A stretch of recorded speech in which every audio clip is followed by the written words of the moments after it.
Hi guys, I'm Woodcraft Hamster and I wanted to talk to you today about a stove you've not seen on my channel before. Now it's called a wood gas stove. Most of you are probably familiar with them, but I wanted to talk a little bit about it because I think they're actually a really good option for if you're going out and you don't want to take a gas stove, you don't want to carry paraffin, you want to burn natural materials.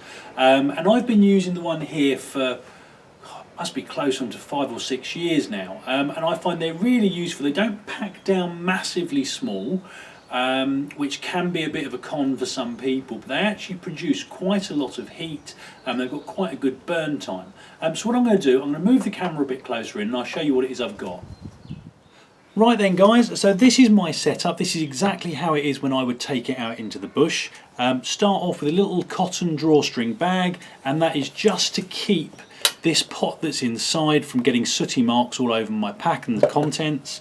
Now just out on a side note, this pot is the MSR Stowaway. Really good pot if you're in the market for something like this. Has a little clip on the front here that holds down your handle, which comes back and locks into place.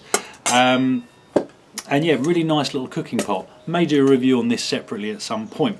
Now inside the pot's what we're interested in, and I've got a little piece of kitchen towel here that just stops the stove from rattling about. If I take all of those pieces out, put the pot to one side, and this is what we're left with. So you've got a base, very simple, airflow holes which I'll come into later. You've got the centerpiece that has, if you just look in there, you've got this little chamber here which actually pushes out, and that's your combustion chamber. And again, you'll notice air holes in here as well. That goes in there, and then on top you've got a little fold out pot support. Now you can see this is very well used because this one's actually falling off. I need to get someone to try and tack weld it for me if I can find someone with a welder. And they actually slot in here to make it a bit more secure. So this is the wood gas stove. Now why bother with something like this, you might ask. Obviously it's quite big. Even when it's packed down, it's a little bit on the bulky side, and there's a couple of really good reasons. And the reason you can see this is obviously particularly well used is I obviously have taken this out a lot, and there are some benefits over just having a standard wood fire. So I just take the top off, let me take it completely apart. So what you can see hopefully here are these little holes, and they correspond to a gap down the bottom here, and obviously you've got holes down here as well and airflow in here. So what will happen, and I'm not going to burn this today. I may do a separate video of some cooking on this in the near future if I get a chance. So basically you'll put your wood or whatever material you're using down in the bottom there, and you'll set fire to it. Now what will tend to happen, normally takes about 5 to 10 minutes to get it going, and what happens is underneath here the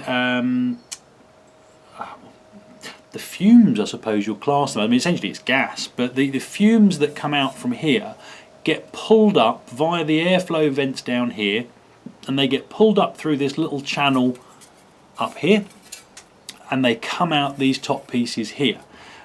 Now because the gases are quite hot, and they are flammable as well, what will happen is that eventually, a bit like lighting a hob at home, all of a sudden you'll just see a ring of flame come out of here, very similar to a gas cooker top at home.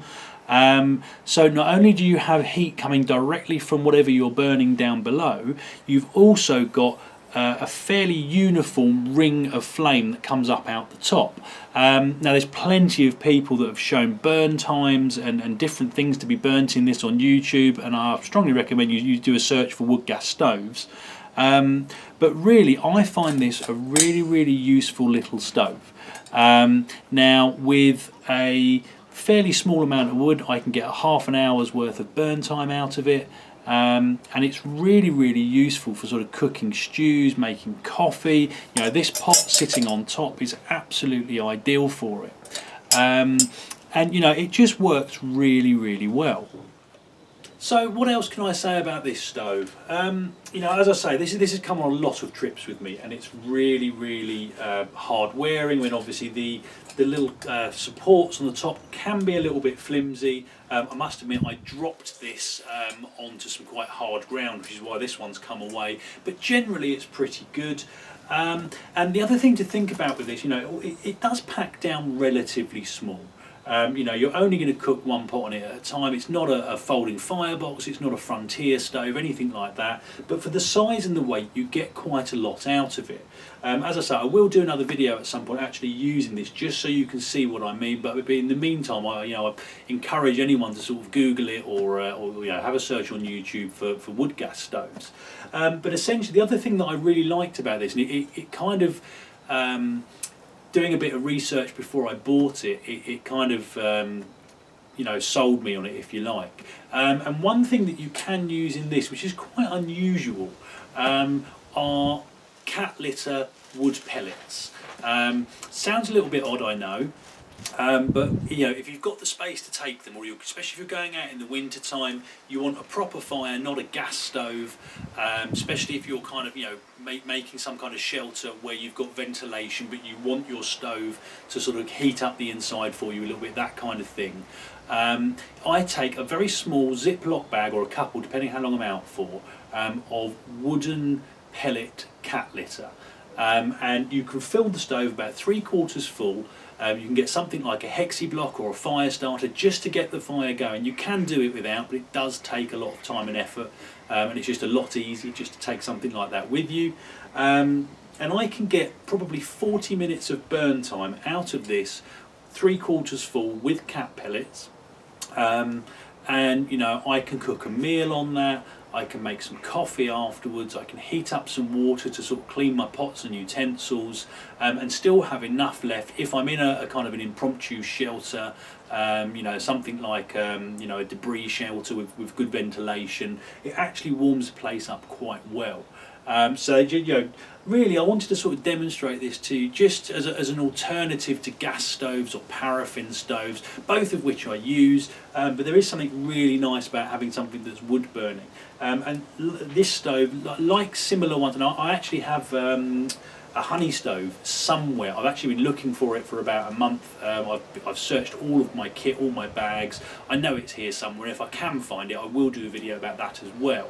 But a bit like the honey stove and, you know, the bush boxes and all these kind of brands that make small portable wood burning stoves, is that there's something really nice about having an actual you know, a proper wood flame, as opposed to something that's gas or paraffin. And also, you know, you can use your surroundings. You can take dead fall, you can take dead branches that have been trapped in trees, and you know, you don't have to carry loads of fuel with you. But anyway, this was just a first look at this. As I say, I will try and do a video in the nearish future demonstrating this in use. If I can find my honey stove, I'll do another video about that as well, because I think that would be quite an interesting one as well. So that's it, guys. I hope it was useful. Comments and questions in the box below. Hit like and subscribe if you'd like to see more. I hope you'll all join me next time. Thanks, guys.